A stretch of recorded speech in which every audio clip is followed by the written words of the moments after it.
Chapter 13. No traces left. To diffuse the awkwardness, Mrs. Lu took the opportunity to ask, Su Wan, how do you find the taste? Can you handle it? Su Wan nodded and praised. It's delicious. Your cooking skills are excellent, Mrs. Lu was even happier upon hearing this. If you like it, eat more, she continued, serving more food to Su Wan. Not to brag, but my cooking skills are definitely not worse than those chefs at Huiting Mansion. In fact, Su Wan, you and Lu Yu should come back often in the future, and I'll personally cook for you. Su Wan mentioned these past few days, Lu Yu has been the one cooking. Hearing this, Mrs. Lu was quite surprised. She looked at her son and couldn't believe it.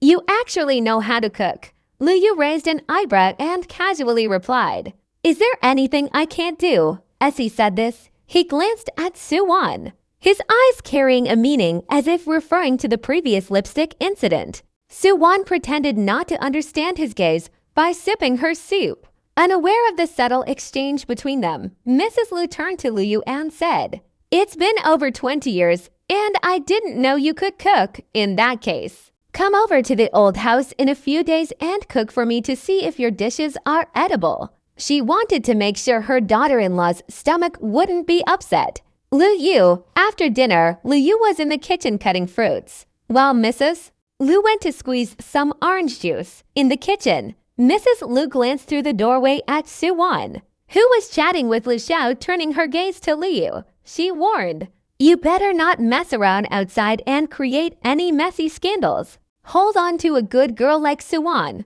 Seeing Lu Yu's silence, she lowered her voice and ordered, Take good care of Su Wan. Lu Yu nonchalantly smiled and casually asked, Are you satisfied with Su Wan? Of course. Mrs. Lu looked at her son with disdain. You, from childhood to adulthood, have never satisfied me in anything.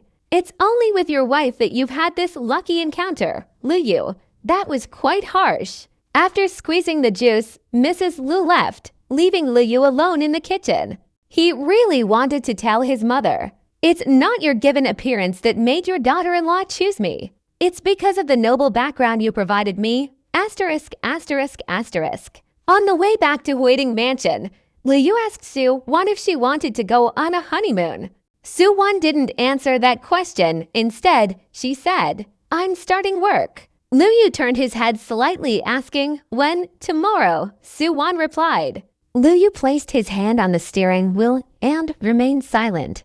But when they were one intersection away from Huiting Mansion, he suddenly asked, When will you start your vacation? Su Wan glanced at him and truthfully replied, It's not clear yet. Tomorrow will be my first day at Hualin. They reached Huiting Mansion.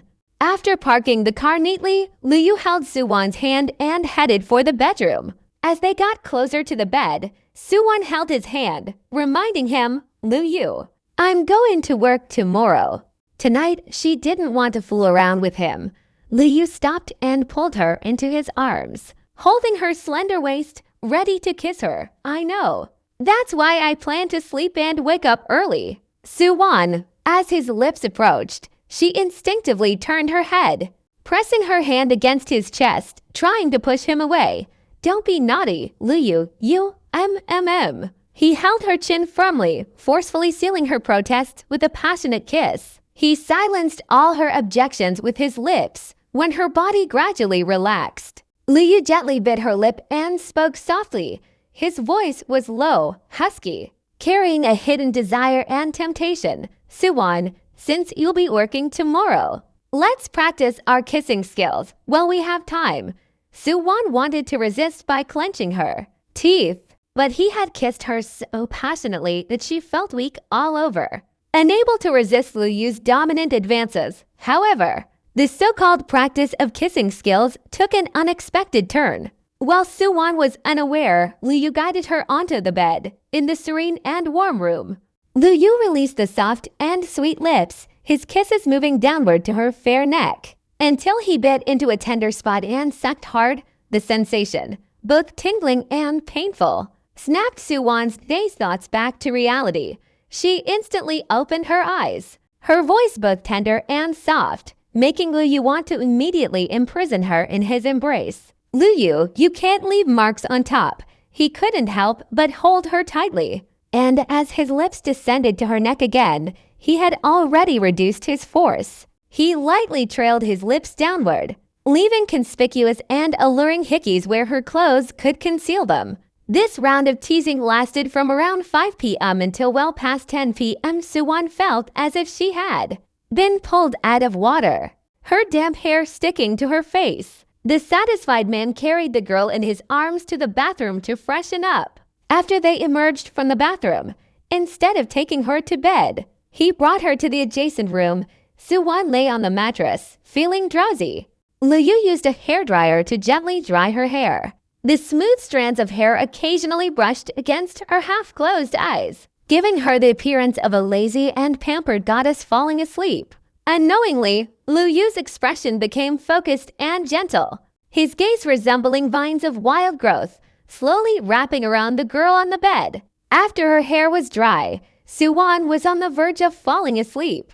Lu Yu turned off the hairdryer and lifted the girl lying face down, saying, "Su Wan, have something to eat before you sleep." Su Wan was heavily drowsy and subconsciously shook her head, her delicate eyebrows slightly furrowing. At this hour, what kind of schedule is this? Lu Yu carried her downstairs, saying, "This is the schedule for young people in our country, Su Wan." In the end, Lu Yu managed to coax her into having a bowl of congee. Su Wan thought that after last night's endless activities with Lu Yu, she would be sleeping until around 8 or 9 in the morning. However, to her surprise, she woke up early, around 5 a.m. Although she was still a bit sleepy, perhaps due to work. She couldn't fall back asleep since getting married.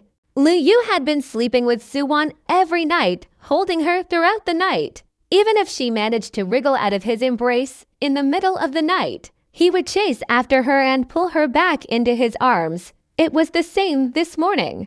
Just as Su Wan shifted her body, intending to get up and freshen up, Lu Yu woke up.